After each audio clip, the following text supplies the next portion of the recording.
Ô Sainte Vierge Marie, qui pour nous inspirer une confiance sans borne, avez voulu prendre le nom si doux de Mère du perpétuel secours, je vous supplie de me secourir en tout temps et en tout lieu, dans mes tentations après mes chutes, dans mes difficultés, dans toutes les misères de ma vie et surtout au moment de ma mort. Donnez-moi, ô charitable Mère, la pensée et l'habitude de recourir toujours à vous, car je suis sûr que si je vous invoque fidèlement, vous serez fidèle à me secourir. Procurez-moi donc cette grâce des grâces, la grâce de vous prier sans cesse et avec la confiance d'un enfant, afin que par la vertu de cette prière fidèle, j'obtienne votre perpétuel secours et la persévérance finale.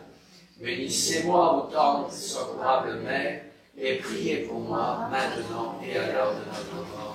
Ainsi soit. Alors le premier sujet que j'ai choisi, c'est la charité fraternelle. La charité fraternelle, notre Seigneur Jésus-Christ a dit à ses apôtres, on vous reconnaîtra comme mes disciples à la charité, à l'amour que vous aurez les uns pour les autres. Notre Seigneur Jésus-Christ, quand il définit, il montre le jugement dernier, eh bien, il précise bien que c'est sur ce point-là particulièrement que nous serons examinés. Hein, il dira aux damnés, hein, arrière de moi, ça, parce que j'étais pauvre, vous ne m'avez pas soulagé, j'étais en prison, vous ne m'avez pas visité, j'étais nu, vous ne m'avez pas, etc.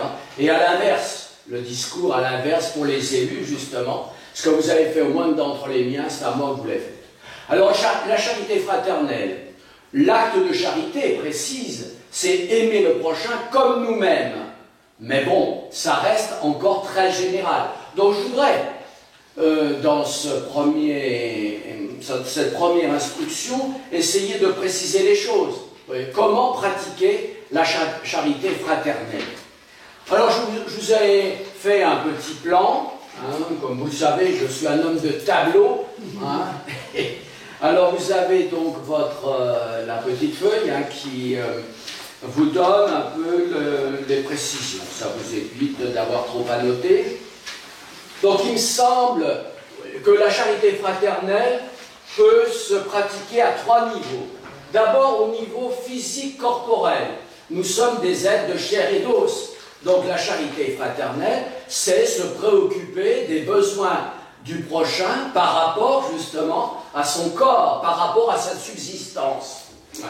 Ensuite, la charité fraternelle, c'est surtout s'occuper de l'esprit de mon prochain. Hein, à la différence des animaux, nous avons justement une raison, une intelligence et une volonté, et donc la charité fraternelle doit s'exercer à ce niveau bien supérieur. Il ne s'agit pas simplement d'apporter l'assistance physique corporelle comme on le ferait pour un animal. Lorsqu'on a des animaux familiers, il faut bien leur apporter justement cette réponse à tous leurs besoins physiques. Là, on est dans la subsistance. Mais puisque nous sommes des êtres raisonnables, de volonté et d'intelligence, la charité, c'est aussi, bien sûr, et peut-être plus encore, c'est une priorité par rapport justement à mon prochain, qui est un être spirituel.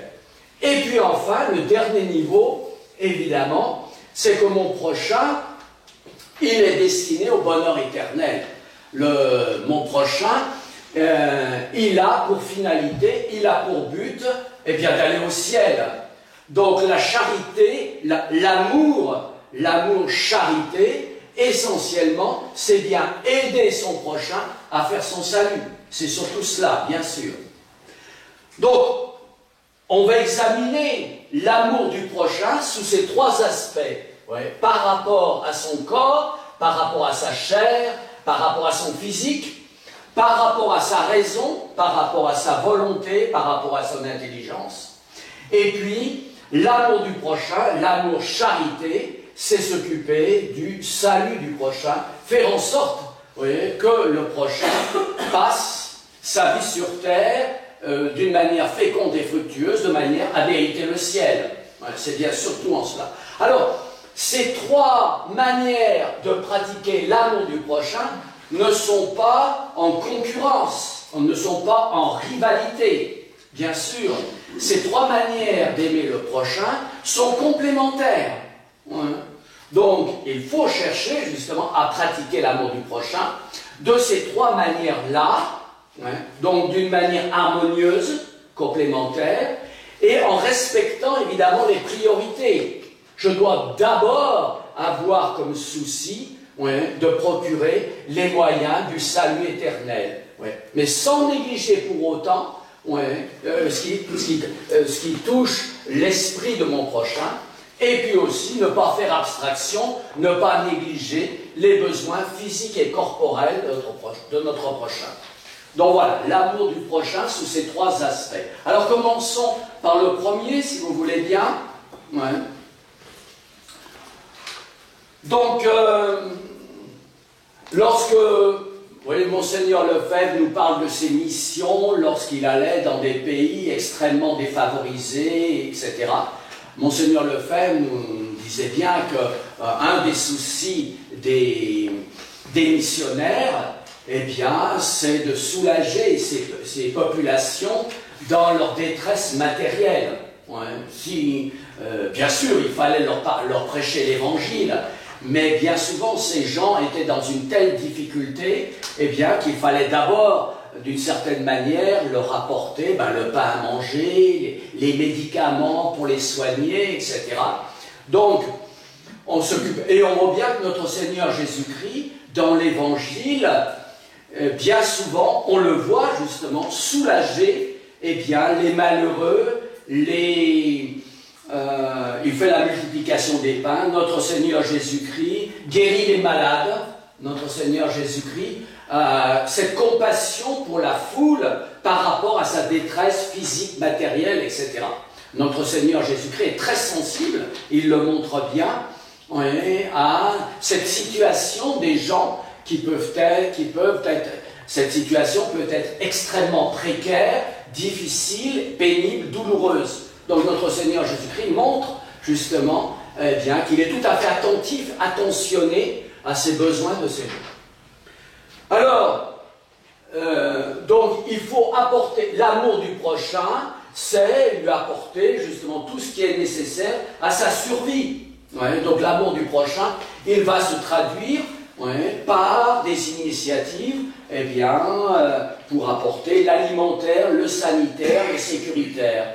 Le prochain qui est en difficulté par rapport à la nourriture, donc par rapport à la santé et par rapport à la sécurité. Donc c'est ça. D'abord, l'amour du prochain, élémentaire, basique, c'est d'abord s'occuper de ces difficultés matérielles. Mais le prochain aussi, je parle toujours du physique, du matériel, etc. Il a des besoins affectifs, le prochain. Donc par rapport, le prochain, il a besoin justement qu'on lui manifeste de l'estime, une certaine considération, etc. C'est pas uniquement son corps, mais c'est aussi son cœur, son affectivité, etc. Et puis, l'amour du prochain, toujours dans cette première catégorie de subsistance, c'est aussi le sensitif. Donc ça peut être le sensuel, le charnel et même le sexuel, etc. C'est aussi une manière dans l'amour conjugal, par exemple dans l'amour matrimonial, etc. L'amour du conjoint peut avoir cet aspect, effectivement, dans les rapports conjugaux, etc., où c'est la sensibilité qui est touchée. Les époux doivent vraiment s'apporter ces satisfactions d'ordre physique, d'ordre corporel, d'ordre sensuel, bien sûr. Ça fait partie justement de la procréation, dans cette mission qu'ont les époux, justement, de transmettre la vie. Il y a cette réalité aussi, par rapport à la sensibilité, à la sensualité et à le côté charnel. C'est l'amour des conjoints, l'amour dans le mariage. Il n'est pas simplement purement spirituel, il n'est pas purement moral, etc. Bien sûr, dans sa valeur la plus essentielle, il est surtout, évidemment, l'amour matrimonial, l'amour conjugal, etc., a surtout cette dimension, évidemment, raisonnable et surtout surnaturelle, mais il ne faut pas du tout négliger cet aspect sensitif. Donc voilà la première manière d'aimer son prochain, par rapport à son corps, par rapport à tout ce qui est physique. Ouais. Ensuite, la deuxième manière d'aimer le prochain, ouais, donc c'est par rapport à sa personne, c'est l'épanouissement de la personne. Ouais. Donc là, je touche vraiment le prochain, ouais, dans son esprit, dans son intelligence, dans sa volonté. Alors, aimer le prochain, eh bien, c'est lui procurer cet enrichissement culturel. Ouais. Aimer le prochain, eh bien, c'est lui communiquer son savoir. Par exemple, un professeur, mais les parents eux-mêmes. Ouais, les parents n'ont pas que le souci de nourrir leurs enfants, de les habiller, de les loger correctement, etc. Les parents, bien évidemment, ouais, ont le souci d'apporter à leurs enfants cette instruction, ne serait-ce que par leur expérience, que par leur bon sens. Tous les parents n'ont pas forcément le savoir intellectuel d'un professeur, mais les parents, bien sûr, ouais, et dans l'éducation de leurs enfants, ouais, il n'y a pas que ce qui est purement physique, corporel, etc. L'éducation des enfants, c'est leur apporter justement, eh bien, cette culture. Donc, la communication du savoir, le partage des convictions et l'exploitation de l'expérience. Ouais. Donc là, je touche vraiment l'âme de quelqu'un. Aimer quelqu'un, c'est vraiment pourvoir, ouais, aux besoins de son âme. Donc d'abord, l'instruction, la formation, les compétences. Ouais, un père de famille qui a un métier, qui a une profession, etc., il communique à son enfant, déjà même tout petit, ouais, ce goût, cette curiosité de découvrir un petit peu l'usage de ses mains, etc. Ensuite, aimer le prochain, ouais, c'est par rapport au domaine moral. Comment j'aime mon prochain par rapport à son âme? Eh bien, c'est l'aider justement à former sa conscience, à lui montrer qu'il y a un mal et qu'il y a un bien, qu'il y a des devoirs qui s'imposent, des obligations, qu'il faut remplir, etc. Donc, aimer quelqu'un par rapport à son âme, c'est justement lui apporter cette capacité de jugement, cette capacité de discernement, ouais, eh bien, dans le comportement, dans la manière d'agir, etc.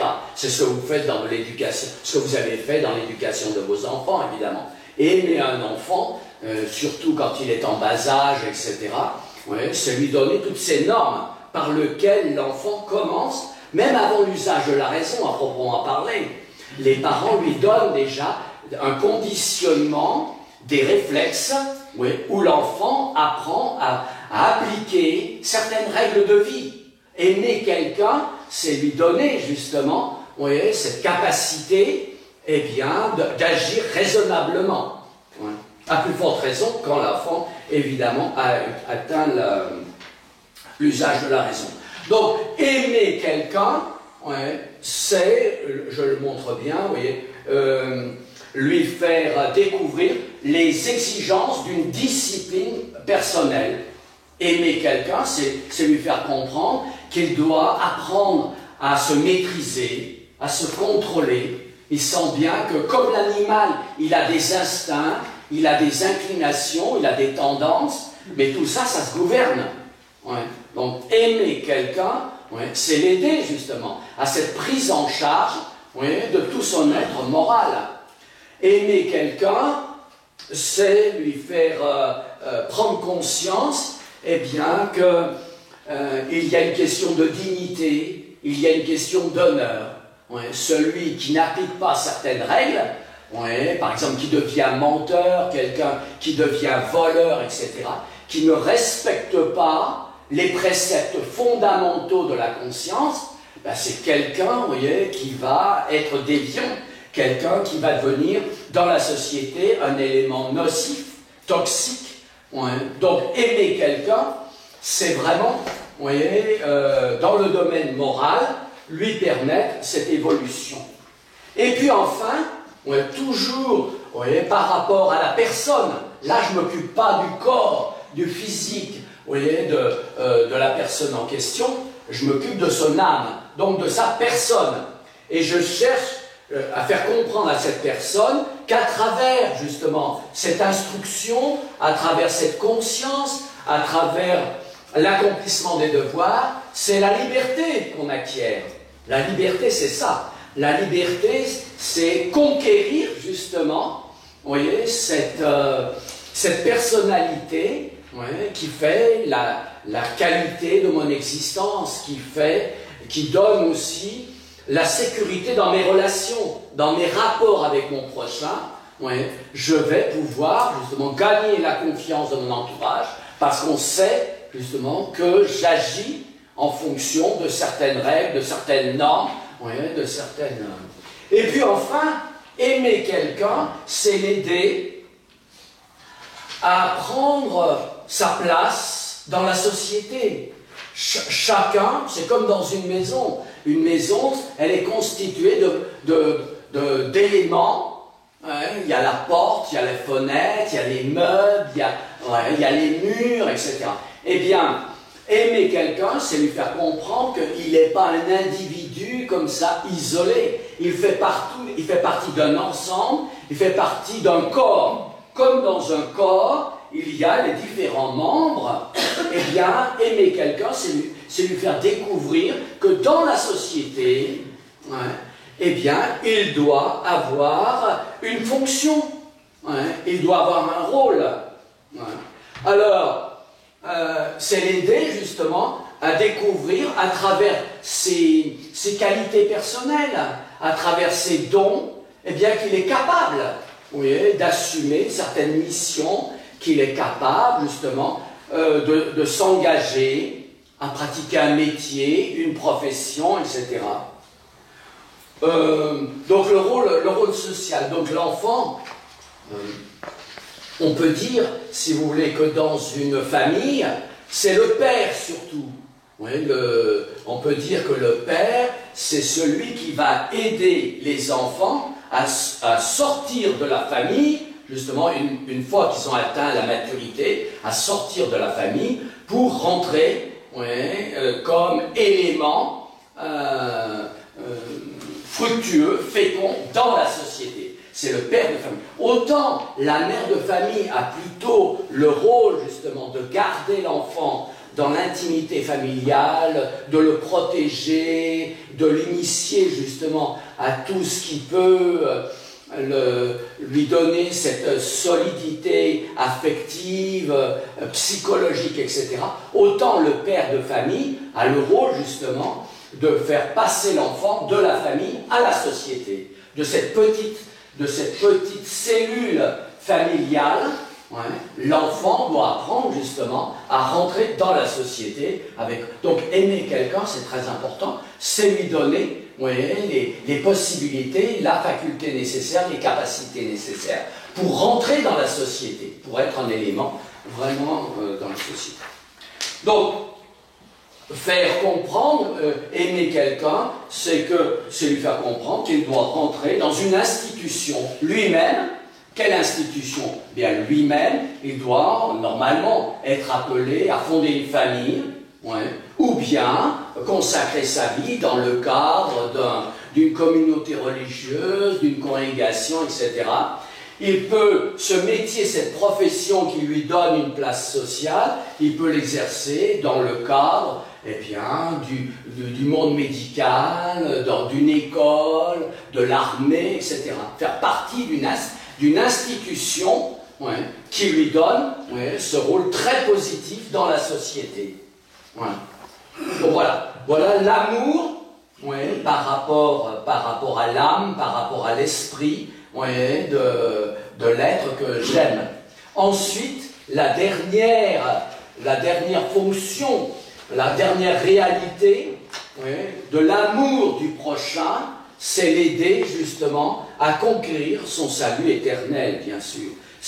L'homme est créé ici-bas, justement, pour connaître, aimer et servir Dieu, ouais, et par ce moyen sauver son âme, bien sûr. Donc aimer quelqu'un, c'est surtout, ouais, l'aider à faire son salut. Alors comment?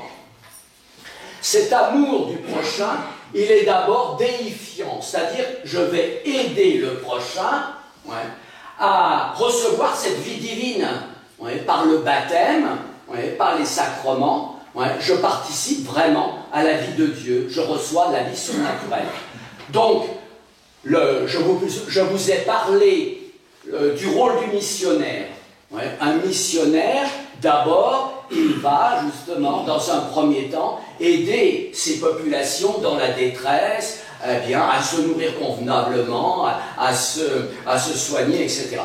Le rôle du missionnaire, ensuite, c'est ce rôle, justement, éducatif, bien sûr. Donc, tous les missionnaires ont fondé des écoles, ils ont fondé des instituts pour initier au métier les jeunes, etc., le rôle de formation. Mais évidemment, le but ultime des missionnaires, ouais, tout cela c'était en préparation, le but ultime des missionnaires, c'est évidemment, ouais, christianiser ces populations, c'est justement les faire vivre de la grâce de notre Seigneur Jésus-Christ. Ouais. Donc, l'amour du prochain, c'est vraiment ce zèle, ouais, on peut dire, à communiquer notre foi. Voilà pourquoi notre Seigneur Jésus-Christ a institué le sacrement de confirmation. Tous les baptisés, sans exception, ouais, reçoivent cette mission apostolique.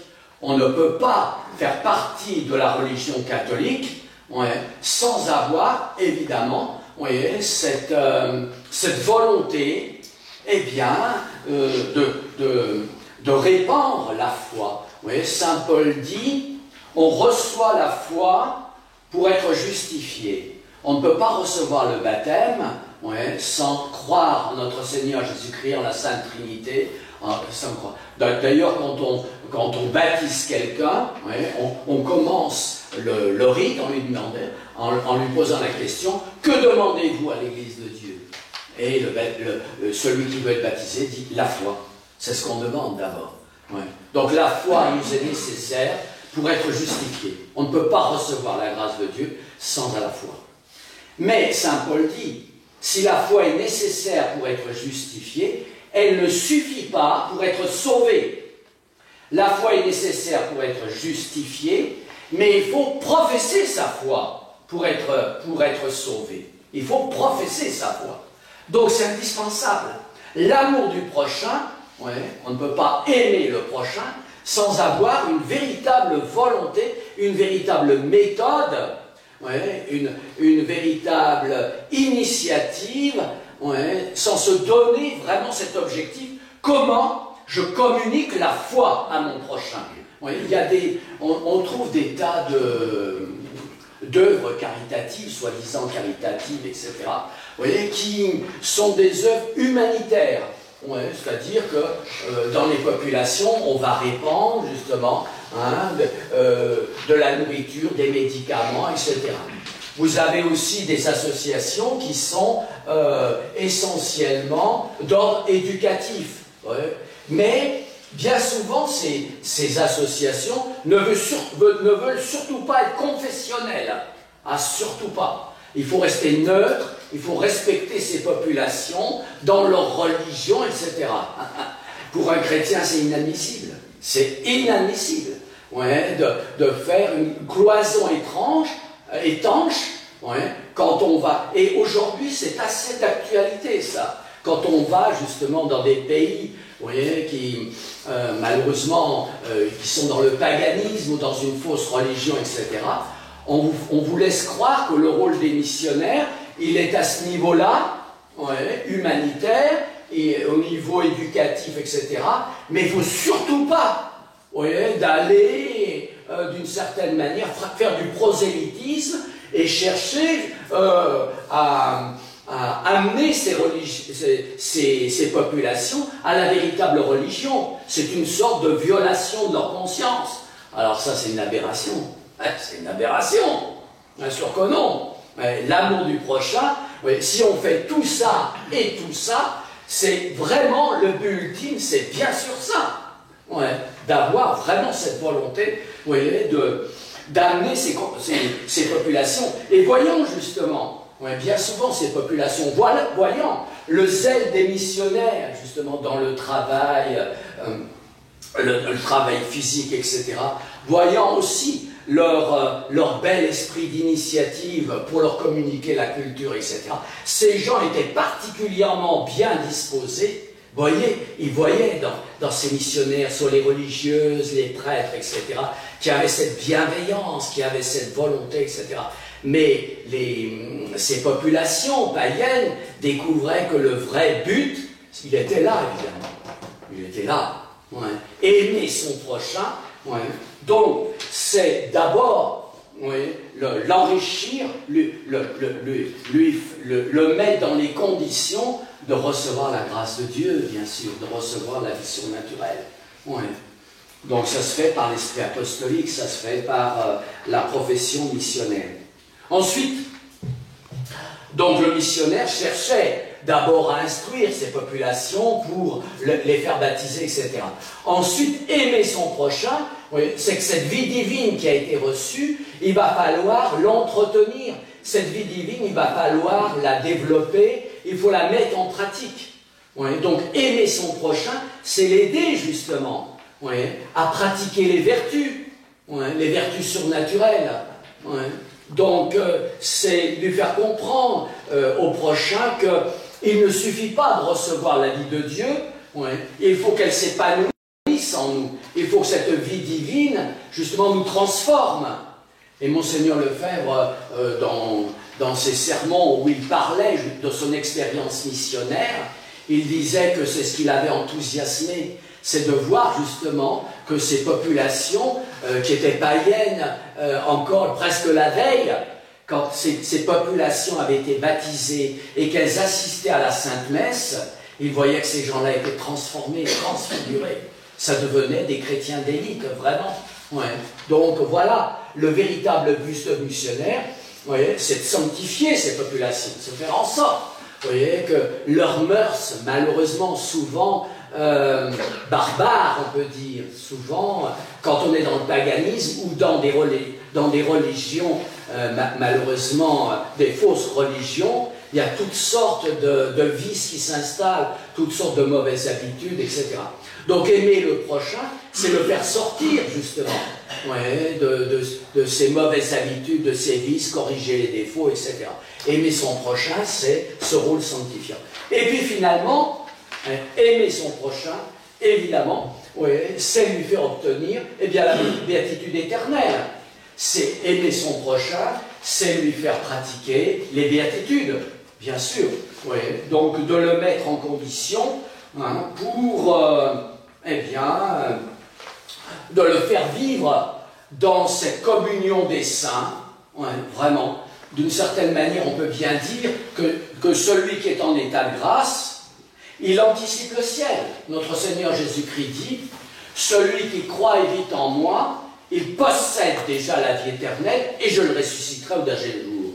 Donc voilà, si on fait comprendre à celui qu'on aime que si on a reçu cette grâce divine et que on l'a fait fructifier en nous, c'est ces talents qu'on a reçus, c'est déjà le ciel commencé, bien sûr, le fait d'être en état de grâce dans la vie divine. Donc, faire prendre conscience à ce prochain que la vie chrétienne, elle doit être menée dans la joie, dans la confiance en Dieu. Jésus dit encore, celui qui écoute ma parole et la met en pratique, mon Père l'aimera, nous viendrons en lui et nous ferons en lui notre demeure. Donc nous sommes le temple du Saint-Esprit, nous sommes le temple de Dieu, de la Sainte Trinité. La Sainte Trinité habite en nous. Mon Père l'aimera, nous viendrons en lui et nous ferons en lui notre demeure. C'est ça. Donc je pense aimer son prochain, c'est le faire rentrer dans cet amour trinitaire. vraiment. On est vraiment de la famille de Dieu. Comme dit Saint Jean, non seulement on a le titre d'enfant de Dieu, mais on l'est réellement. C'est pas comme un enfant d'adoption sur terre qui n'a ni le sang, ni véritablement l'hérédité de ses parents. Ouais. Par le baptême, je deviens vraiment en réalité enfant de Dieu et je mène cette vie trinitaire. Donc c'est tellement important dans l'amour du prochain de l'aider à vivre dans cette réalité-là. Alors je pense que c'est... je vous ai parlé d'aimer son prochain, surtout dans le cadre de l'esprit missionnaire. Mais ça vaut ce que je viens d'expliquer, on peut l'appliquer évidemment en priorité à la famille. À la famille, bien sûr. On voit des parents qui sont extrêmement appliqués, extrêmement soucieux d'apporter à leurs enfants justement tout ce qui touche leur santé, tout ce qui touche leur savoir. C'est des parents qui se donnent une peine incroyable, qui font preuve d'un dévouement incroyable, vraiment admirable, un esprit de service, etc. Mais est-ce que ces parents ont suffisamment le souci, justement, d'entretenir la vie chrétienne de leur enfant? Est-ce que, quelquefois, on a l'impression, même chez nous, même dans nos milieux, que les parents qui mettent leurs enfants dans les bonnes écoles, soit chez les religieuses, soit dans les écoles de la fraternité ou d'autres, il y a bien d'autres écoles traditionnelles, etc., quelquefois, ils donnent l'impression de laisser ce rôle, justement, vraiment spirituel, surnaturel, eh bien, aux religieuses, aux prêtres, etc. Mes enfants sont chez les prêtres, chez les religieux, chez les religieuses, c'est des gens particulièrement compétents, c'est des spécialistes. Moi, voilà, c'est dommage, parce que je pense que le rôle des parents ne peut pas être remplacé. Bien sûr, vous voyez, que dans une école de la tradition, vraiment une école vraiment catholique, dans tous les sens du terme, etc., l'enfant va recevoir une très très bonne formation, c'est évident. Mais c'est quand même en famille, et que vraiment, il y a cette imprégnation, cet enracinement. Si l'enfant, quand il est en vacances, la prière du matin, la prière du soir s'est faite d'une manière finalement un peu inconsistante, avec beaucoup d'irrégularité, avec beaucoup d'omissions, etc. Il voit bien, l'enfant découvre bien que tout l'aspect religieux de la vie, eh bien, c'est secondaire. Que ses parents, finalement, ne donnent pas cette... autant ils sont, ses parents, extrêmement pressants pour que l'enfant réussisse ses examens, que l'enfant ait toujours l'hygiène dans son corps, que l'enfant ait des habitudes, justement, par rapport à sa vie, même à sa vie sociale, etc. Autant, on peut penser que dans les familles, tout ce qui est la vie religieuse, la vie vraiment profonde, la vie chrétienne, la vie spirituelle, etc., on ne le vit pas vraiment ensemble. On ne le vit pas, il n'y a pas des moments de prière, vous voyez, où on prie ensemble. Bon, il y a la messe du dimanche, bien sûr, mais il faut que l'enfant, justement, sente que... Ben voilà, la vie chrétienne, c'est pas à cloison. La vie de famille, c'est pas des cloisons étanches entre tout ce qui concerne, par exemple, l'aspect sportif. Vous avez des parents, le mercredi, le samedi, emmènent leurs enfants faire du tennis, faire du judo, etc. C'est des heures de voyage, etc. Des gens, pour leur scolarité aussi, extrêmement... Mais est-ce qu'ils ont suffisamment le souci par rapport à leur vie chrétienne, etc. Alors, il peut y avoir aussi, vous voyez, des dysfonctionnements quelquefois au point de vue des parents qui, au contraire alors, sont extrêmement fidèles à donner la formation chrétienne à leurs enfants, etc., mais qui peuvent être quelquefois négligents par rapport au physique, par rapport au corporel, qui ne donnent pas à l'enfant justement suffisamment, par exemple dans la manière de se nourrir, dans la manière, l'affectivité aussi. Vous voyez, quelquefois, vous avez des pères de famille qui sont tellement pris par leur métier, par leur profession, etc., ils ne parlent pratiquement jamais avec leurs enfants. Ils ne prennent pas le temps le dimanche d'aller en promenade, de jouer avec leurs enfants, etc. C'est très important, cet aspect-là. On ne peut pas le négliger. Donc, quelquefois... Alors, il me semble que la vie chrétienne, c'est une question de mesure, c'est une question d'équilibre. On peut donner des priorités un peu déplacées. Quand on fait les exercices de Saint Ignace, on vous dit exercices spirituels. Ces exercices spirituels sont faits justement pour se détacher de toute affection désordonnée. Qu'est-ce que ça veut dire, les affections désordonnées? Ça veut dire que je donne une importance excessive, soit à mon corps, soit par rapport à mon esprit, par rapport à ma raison, etc., soit aussi par rapport, si vous voulez, à ma vie religieuse, par rapport à ma vie chrétienne. Donc, il faut apprendre justement à mettre toutes choses en place, à réordonner les choses. Vous avez ceux qui, pour lesquels, si vous voulez, le corps c'est tout. Le corps, si vous voulez, ça prend une place complètement envahissante. Donc vous avez des gens, pour eux, justement, comme je vous l'ai dit, c'est la question physique, de la santé, c'est la nourriture, c'est la manière de s'habiller, etc. Ils donnent une importance capitale à cela. Beaucoup trop. Le corps devient, d'une certaine manière, un peu... c'est le culte du corps, on pourrait dire. Vous avez ceux qui donnent une importance excessif par rapport justement à tout ce qui touche, vous voyez, la culture, tout ce qui touche le métier, etc. Vous voyez, on pourrait dire d'une certaine manière, vous voyez, prenons des caricatures, ça serait le franc-maçon, vous voyez, ou le communiste.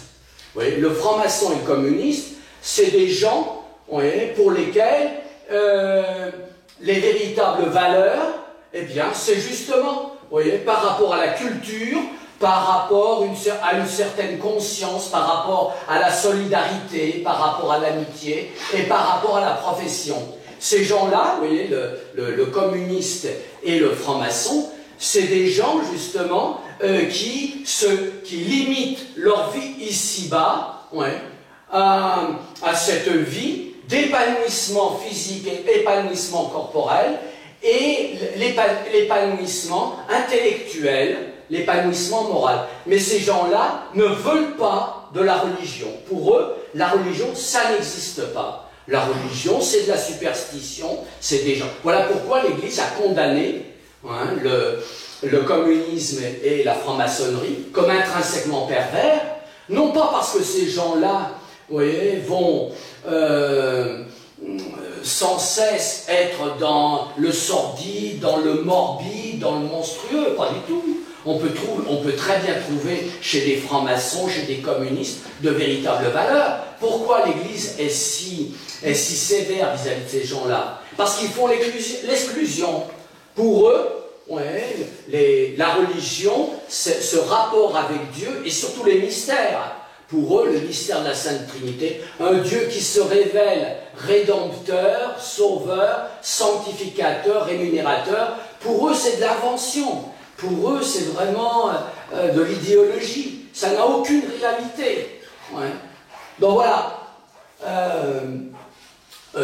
comment justement nous devons percevoir qu'on peut vraiment, pas d'une manière évidemment aussi excessive, tomber dans certains abus. Ou bien vous avez des gens, vous voyez, qui peuvent être extérieurement, en apparence, de très très bons chrétiens. Vous avez des gens qui pratiquent qui font les pèlerinages, des gens qui font des neuvaines, des gens qui reçoivent tous les sacrements, etc. Et des gens qui, dans leur vie, si vous voulez, naturelle, eh bien des gens, par exemple, qui manquent de conscience professionnelle, des gens qui ne sont pas fidèles dans l'exercice de leur métier. C'est des caricatures de chrétiens, des gens qui donnent, vous voyez, une importance, évidemment qui le méritent tout à fait. On ne donne jamais trop d'importance, d'une certaine manière, vous voyez, à la religion, mais ça devient une sorte d'excuse. Du moment que je pratique ma religion en recevant les sacrements, du moment que je reçois, que je pratique, que je fais les pèlerinages, que je fais les bonnes œuvres, etc., ça me dispense d'être très vigilant, par rapport, justement, à mon devoir de m'instruire, tout simplement. Le devoir, d'avoir ces rapports, d'avoir une certaine dignité dans ma manière de me conduire, ou bien aussi qui me dispense, eh bien, d'exercer une profession d'une manière consciencieuse, etc. Donc voilà, il me semble, si vous voulez, le but, si vous voulez, de cette instruction, c'est de faire finalement un examen de conscience pour nous-mêmes. Est-ce que nous nous aimons vraiment? Comment je peux justement me soumettre à cette forme d'analyse? Aimer le prochain comme soi-même, dans les deux cas, par rapport à moi-même, par rapport à mon prochain. Est-ce que, par rapport à mon corps, par rapport à mon physique, est-ce que je respecte mon corps? On voit bien des gens, vous voyez, qui n'ont pas d'hygiène de vie, des gens qui peut-être par surmenage, suractivité, etc., tombent malades. Moi j'ai vu des confrères, extrêmement généreux, etc., eh bien ne pas soigner leur corps. Alors c'est des gens qui prématurément tombent malades. Alors, évidemment, tous les malades ne sont pas des gens qui ont abusé de leur corps ou qui n'ont pas su évidemment l'entretenir, mais ça arrive quand même fréquemment.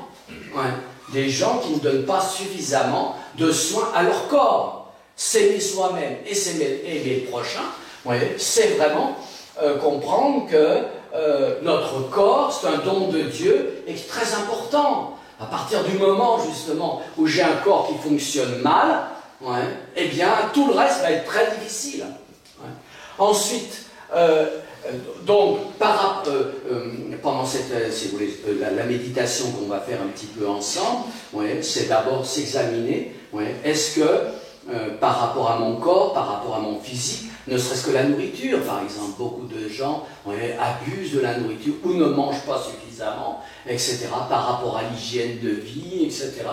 Tout ce qui touche à mon corps, est-ce que là-dessus, est-ce que je n'en fais pas trop, c'est le culte du corps, une préoccupation de la santé, ou est-ce que je n'en fais pas assez, quelquefois, par manque, par défaut, etc.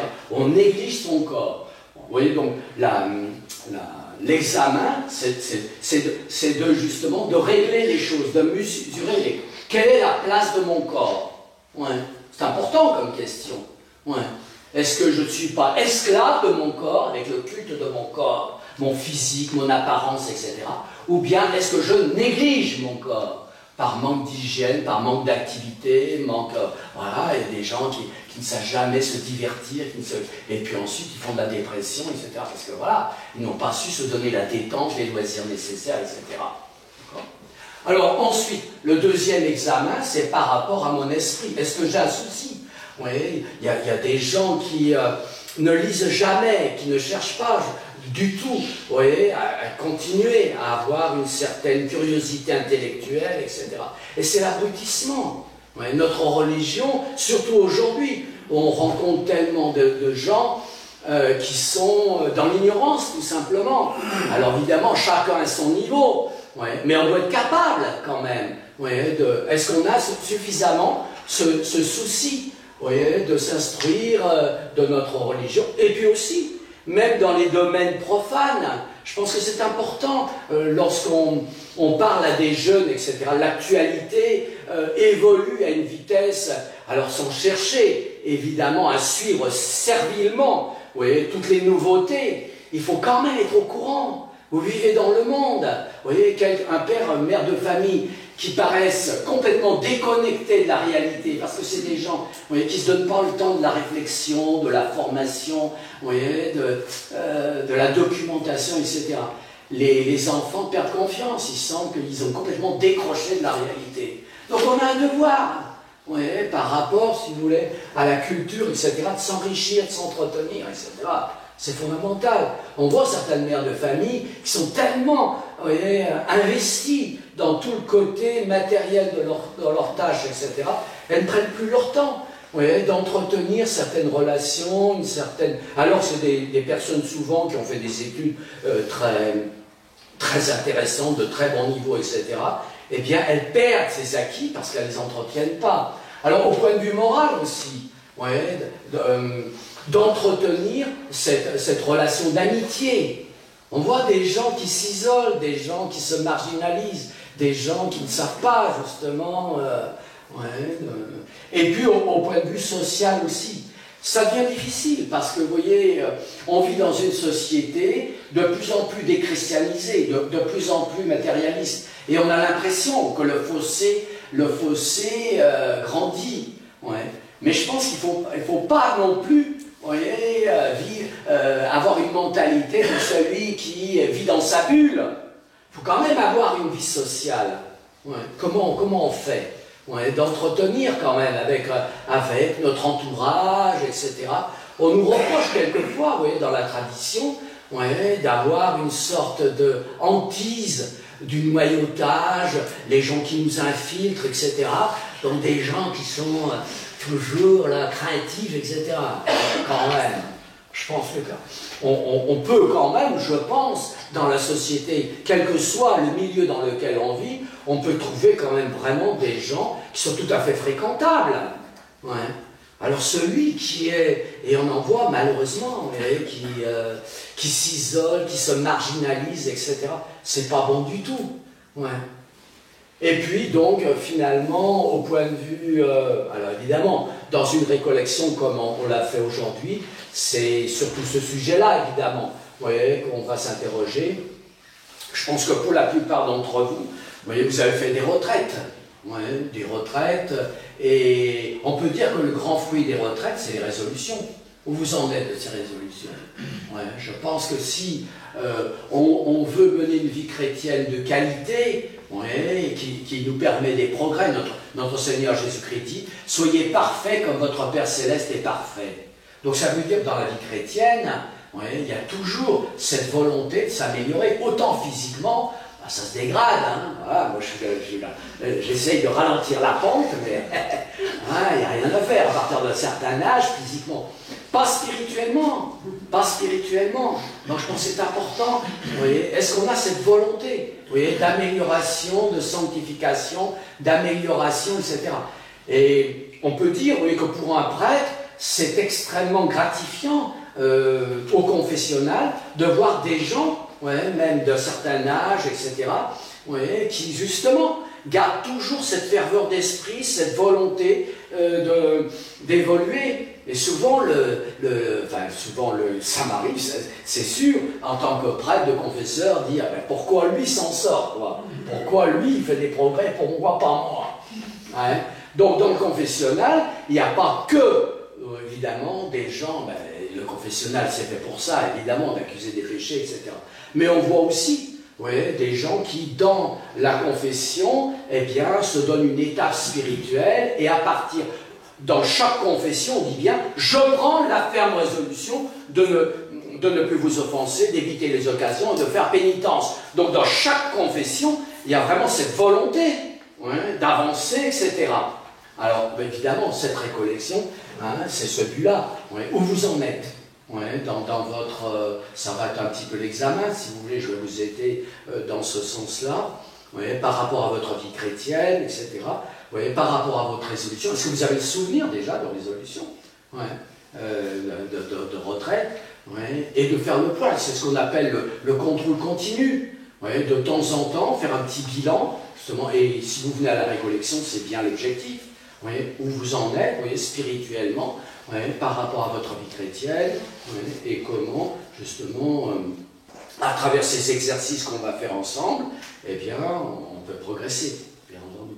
Voilà, je pense que je vais arrêter là. Alors, si vous voulez, on va faire une petite méditation ensemble. Donc voilà, nous sommes en présence de Dieu, bien sûr, depuis cette messe à laquelle qui vient d'être célébrée. Nous sommes en présence de Dieu.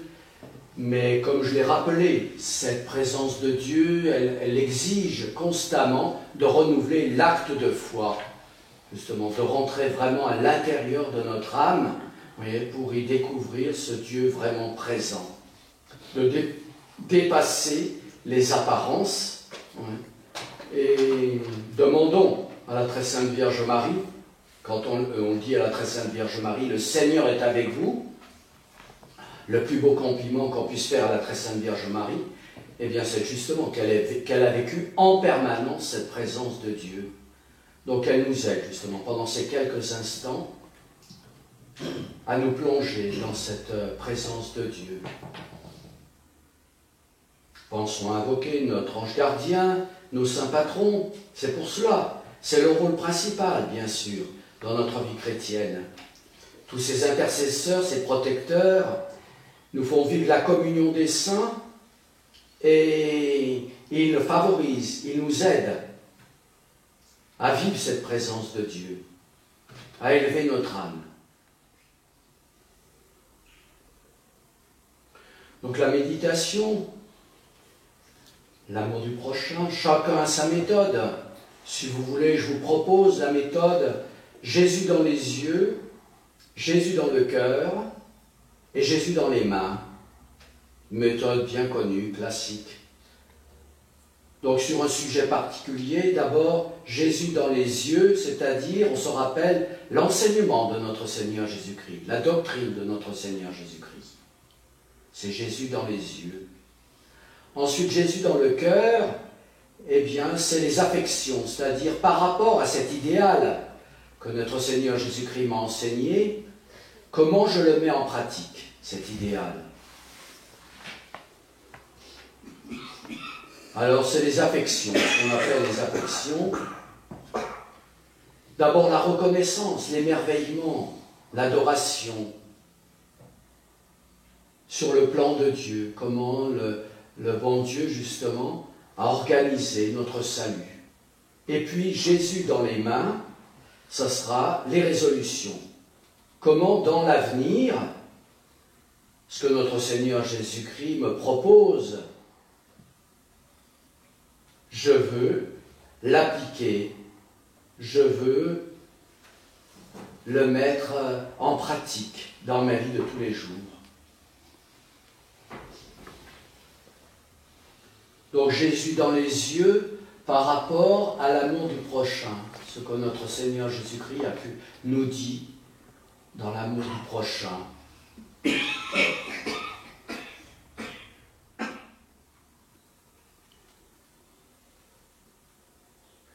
Comment notre Seigneur Jésus-Christ nous enseigne l'amour du prochain par son propre exemple. L'amour du prochain, notre Seigneur Jésus-Christ en est le modèle idéal, évidemment. Notre Seigneur Jésus-Christ, il a aimé le prochain en ayant cette compassion de sa misère physique, corporelle. Notre Seigneur Jésus-Christ a aimé les âmes, et bien en les enseignant. Notre Seigneur Jésus-Christ, par sa doctrine, éclaire les intelligences. Il donne les explications nécessaires. Notre Seigneur Jésus-Christ aime le prochain, et bien surtout par sa doctrine du salut, par les béatitudes. Notre Seigneur Jésus-Christ vient nous enseigner le secret du bonheur éternel. Donc voilà, dans cette première partie de la méditation, c'est les considérations c'est Jésus dans les yeux. Jésus est le modèle, l'exemple de l'amour du prochain, dans sa détresse physique, matérielle, dans ses besoins intellectuels, moraux. Et puis surtout, notre Seigneur Jésus-Christ est le modèle de l'amour du prochain par rapport à son salut éternel. Donc souvenons-nous de telle ou telle scène de l'Évangile où notre Seigneur Jésus-Christ donne cet exemple par rapport au corps de mon prochain, par rapport à son esprit et par rapport à son salut.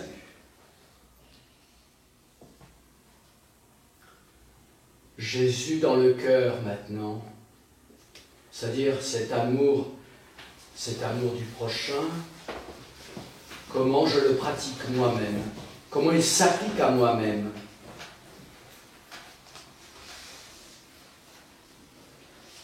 Par rapport à mon corps, remercier le bon Dieu par sa providence. Comment j'ai toujours eu justement une santé suffisante. Comment par rapport à ma famille, mes parents ont toujours été d'une grande application.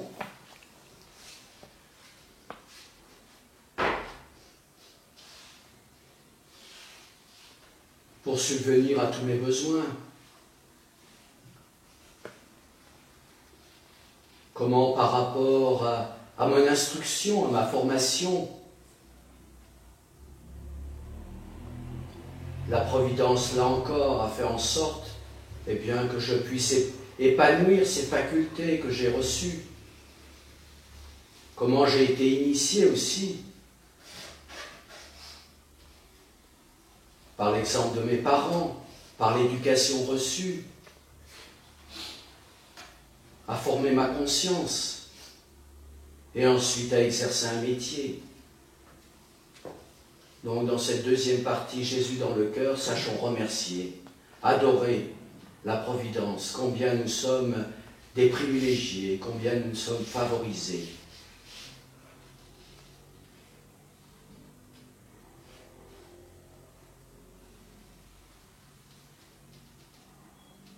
Et puis surtout par rapport à notre âme. Dès la naissance, nous avons reçu cette grâce du baptême, la pratique des sacrements.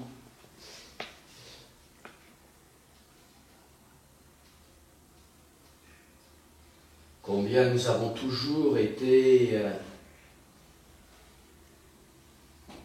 gratifiés de ces remèdes, de ces moyens de salut.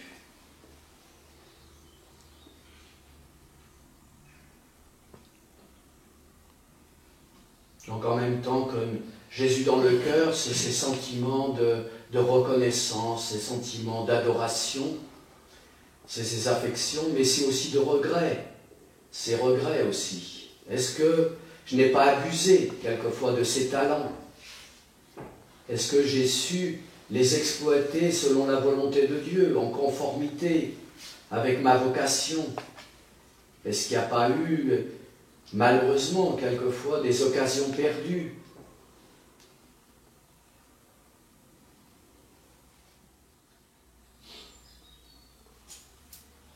Et puis finalement, Jésus dans les mains, c'est-à-dire pour le futur, pour l'avenir, comment je veux pratiquer cet amour de moi-même et du prochain. Aimer le prochain comme soi-même. C'est le même amour, évidemment, avec des applications appropriées, adaptées, mais c'est le même amour.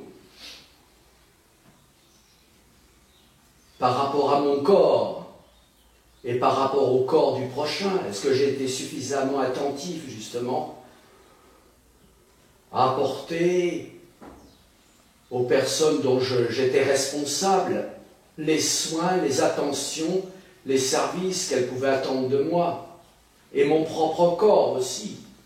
Comment je veux le traiter pour qu'il soit un bon instrument, à savoir en même temps respecter mon corps pour le maintenir en bon usage, qu'il soit en état, justement, de me servir, mais sans être non plus esclave de mon corps. Est-ce qu'il n'y a pas là, justement, une réflexion à avoir?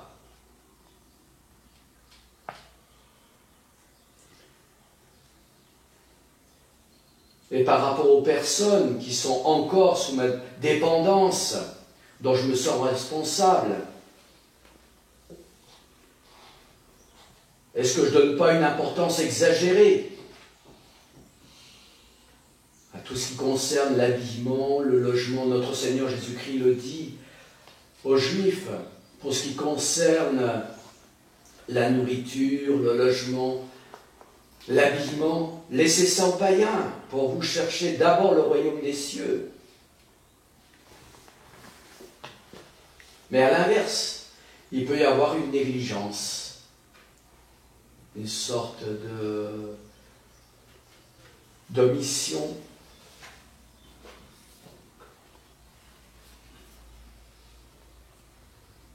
Par rapport à mon corps, par rapport au corps, par rapport à l'esprit.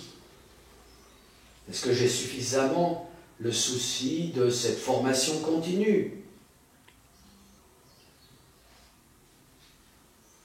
pour rester apte justement à discerner les événements, les réalités qui s'imposent à moi?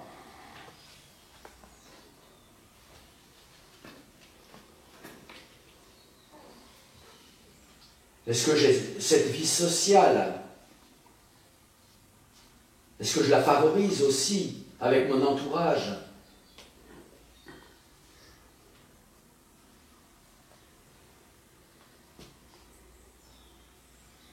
Comment je peux entretenir ces liens, aussi bien à l'intérieur de la famille, dans les communautés, paroissiales ou autres?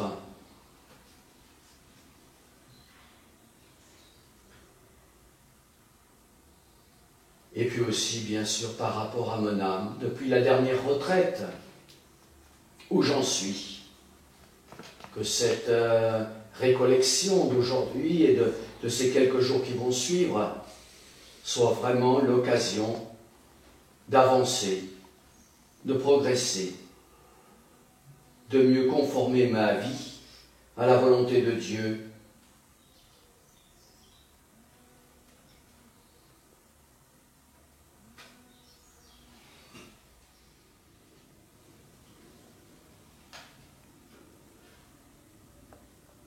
Terminons par un colloque. Dans les retraites, on nous recommande de terminer cette dernière période d'intimité, d'entretien avec le bon Dieu, de conversation avec le bon Dieu, par un mouvement de ferveur, justement demandant que le bon Dieu, que nous sachions tirer les fruits, les meilleurs effets de cette récollection, qu'elle nous aide à voir plus clair en nous, de mieux découvrir la bonté de Dieu paternelle, sa tendresse paternelle sur nous-mêmes. Le colloque, c'est vraiment ce cœur à cœur avec Dieu, comme la conclusion, comme le fruit de cette méditation.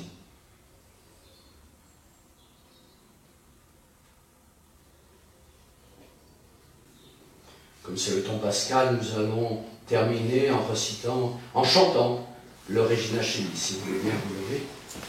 Que la Sainte Vierge nous bénisse et nous encourage dans ces exercices.